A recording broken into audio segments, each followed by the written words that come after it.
राधे राधे। 140 करोड़ से अधिक की आबादी वाले भारतवर्ष देश में आज हिंदुओं की आबादी 80% से अधिक है, लेकिन फिर भी हिंदू मूल रूप से प्रताड़ित होता जा रहा है। कुछ स्थान ऐसे आ गए हैं या राज्य ऐसे हो गए हैं जहां हिंदुओं की आबादी अब अल्पसंख्यक हो गई है, लेकिन हिंदू अब भी वहां पर अल्पसंख्यक का कोई लाभ नहीं ले पा रहा है।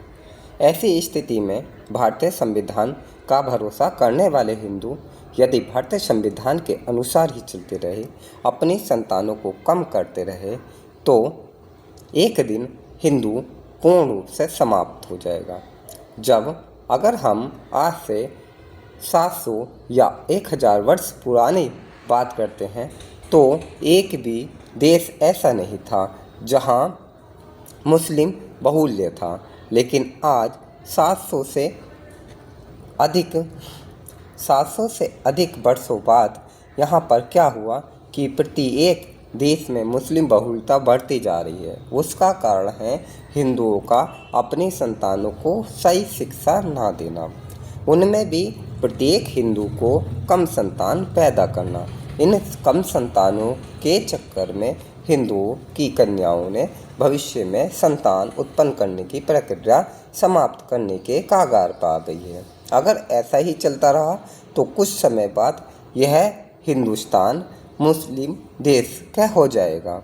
अगर ऐसा हुआ तो ये आपके लिए एक बहुत बड़ी समस्या होगी, क्योंकि मुसलमानों के पास इस समय वर्तमान में 57 मुल्क हैं या देश हैं जहाँ पर वे स्वतंत्र मुस्लिम राष्ट्र हैं, लेकिन भारत अभी भी हिंदू राष्ट्र नहीं है या कोई भी देश हिंदू राष्ट्र नहीं है।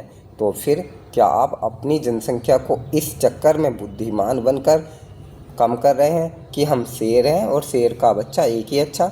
आपने सुना होगा जंगल का राजा अवश्य ही शेर होता है, लेकिन उसे भी बहुत सारे जंगली जानवर मारकर खा जाते हैं। उनमें शेर एकमात्र ऐसा जानवर है जिसके बच्चों को बंदर तक मार देते हैं। तो फिर अब ये सोचो, शेर के बच्चे ही नहीं होंगे तो शेर की आबादी कैसे बढ़ेगी। ये विचार मेरा हिंदुओं के लिए, ना कि शेर के लिए।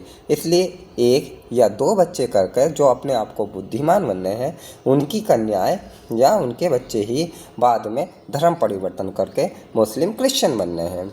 कहा जाता है जब आप श्रीमद् भागवत के अनुसार वर्ण संकर कैसे होता है और किसे कहाँ पर विवाह करना चाहिए ये नहीं समझा रहे, तो आपके बच्चे ऐसे ही होंगे। श्री राधे राधे।